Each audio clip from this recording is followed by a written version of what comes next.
pense qu'on a vraiment les moyens d'avoir un hôpital qui soit au service des patients et de leurs familles, un hôpital où il fait bon travailler pour les soignants, et puis un hôpital qui permette d'innover et d'essayer de s'adapter au mieux, même si on ne connaît pas tout, aux enjeux de la santé de demain, que ce soit la santé sur le plan du soin, la santé sur le plan médico-social et sur l'accompagnement et la prévention de la santé. Alors en tant que médecin, c'est une formidable opportunité pour l'ensemble des professionnels qui travaillent aujourd'hui à l'hôpital Sud. Demain, l'idée, c'est pas d'avoir un hôpital Sud à Pontchaillou, c'est vraiment de s'intégrer sur le site de Pontchaillou et d'avoir un seul et même hôpital et de nous rapprocher en fait de nos collègues de nombreuses spécialités avec lesquelles on travaille déjà et de pouvoir bien sûr renforcer ces liens par la proximité sur un seul et même site. Ce sera aussi l'opportunité d'ailleurs de se rapprocher d'autres fonctions type enseignement, recherche, notamment en se rapprochant de la faculté. Un deuxième point, c'est que ça nous laisse l'opportunité de réfléchir à quel est l'hôpital de demain. On sait aujourd'hui qu'on a certaines limites dans notre bâtiment en termes notamment d'accueil des accompagnants, d'accueil des familles. Et ce sont des points qui ont été largement discutés, réfléchis pour améliorer et avoir vraiment en point primordial cet accueil des accompagnants et des familles dans le futur hôpital. Et puis enfin, c'est une opportunité pour les professionnels eux-mêmes. On a aujourd'hui des bâtiments qui parfois sont borgnes, on a des surfaces qui sont parfois étroites et il y a une vraie réflexion sur ce futur bâtiment de qualité de vie au travail pour permettre aux professionnels de jour comme de nuit d'avoir en termes architectural, en termes de luminosité, en termes d'espace de détente au sein du bâtiment, une vraie qualité de vie au travail.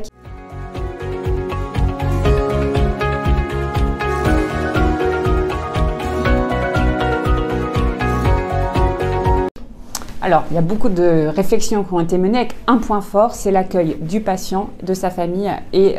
de ses parents. C'est des choses qui se traduisent concrètement dans le futur hôpital demain, par exemple pour la filière de néonatologie, avec la création de chambres familiales, qui sont des chambres où on peut accueillir les deux parents et le nouveau-né dans l'ensemble de la filière de néonatologie. Également des chambres d'hospitalisation conjointe, ce sont des chambres où on aura une maman hospitalisée et son bébé hospitalisé, mais c'est quelque chose aussi qui se traduit dans l'ensemble des services de pédiatrie,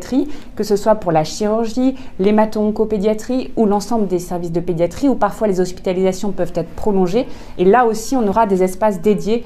pour les accompagnants au sein de la chambre du patient, mais également des espaces de convivialité pour les parents en dehors des chambres pour leur permettre de déjeuner, de se sentir un petit peu plus accueillis au cours de ces moments difficiles. Cette place de l'accompagnant, elle a été aussi donnée dans d'autres services d'hospitalisation, par exemple sur la maternité, avec l'accueil d'un accompagnant possible dans chaque chambre de maternité. Et ça a été réfléchi aussi, notamment pour le bloc obstétrical. On a aussi demain des projets innovants, l'ensemble du développement de l'ambulatoire pour l'ensemble du pôle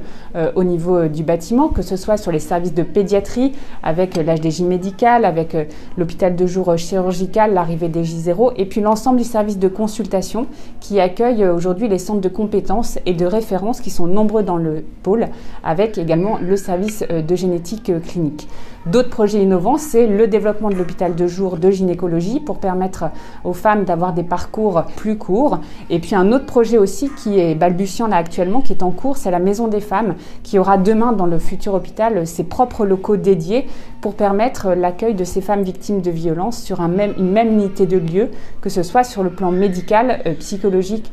ou social. Un des derniers points forts aussi de ce futur bâtiment, c'est la réflexion autour du service de PMA et de sécos, dont on connaît les enjeux pour demain, avec une augmentation de l'activité attendue suite aux dernières lois de bioéthique et qui doit pleinement trouver sa place. Enfin, il y a aussi des choix qui ont été faits pour les bâtiments des professionnels, puisqu'on aura un véritable forum médico-soignant pour permettre l'accueil de l'ensemble des professionnels au sein du bâtiment, avec des espaces de réflexion, des espaces de convivialité pour mener l'ensemble des projets du pôle. Alors là, en novembre 2021, on est à un moment charnière pour le projet parce qu'après des mois de travail, on est en train de finaliser le schéma fonctionnel, c'est-à-dire quels sont les services qui seront dans le bâtiment, quels sont leurs liens fonctionnels les uns entre les autres, quels sont les liens fonctionnels avec les autres bâtiments aussi de Pontchaillou, notamment avec le CCI, le Grand Bloc. On a défini aussi les points forts et les points d'attention en particulier pour des services d'hospitalisation, pour des services de consultation. Il y a aussi eu tout un travail sur ce qu'on appelle le tableau des surfaces pour essayer d'avoir une cohérence sur le bâtiment en termes de surface de chambre pour les patients, pour la place de l'accompagnant, mais aussi en termes de cohérence de locaux de soins et puis des locaux de convivialité, de salles d'attente et autres. Et puis on est en train, là actuellement, en train de rédiger ce qu'on appelle les fiches par locaux. Il faut savoir qu'il y a 180 locaux différents sur le bâtiment. Je parle des salles d'attente, des salles de soins, des salles de consultation, du lave-bassin, voilà, des salles techniques également, l'ensemble de ces locaux. Et donc là, on essaye de définir en lien avec les équipes soignantes, à partir en fait de propositions de fiches par locaux qui sont faites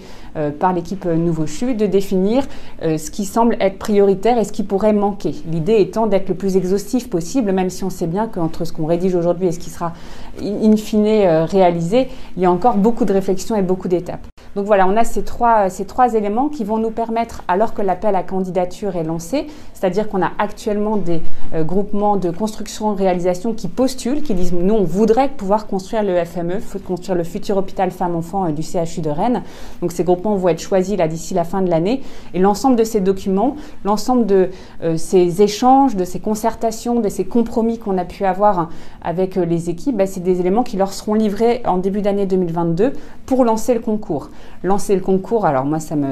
je suis très pressée d'être dans cette phase-là parce que c'est à ce moment-là qu'on va avoir les premières esquisses, les premiers croquis, les échanges avec certainement des choses auxquelles on n'a pas pensé, des échanges avec notamment les groupements d'architectes qui nous permettront encore, en lien avec les équipes soignantes et à nouveau sur des cycles utilisateurs, qui nous permettront de faire évoluer le projet. Donc concrètement, c'est lancé. Certes, construire un hôpital, ça prend du temps parce qu'il faut qu'on puisse être le plus exhaustif possible, parce qu'il faut qu'on puisse avoir le temps de rencontrer les équipes et puis le temps dans cette équipe en fait de coordination d'être certain d'obtenir le meilleur futur hôpital possible. Moi, je suis assez optimiste, même très optimiste.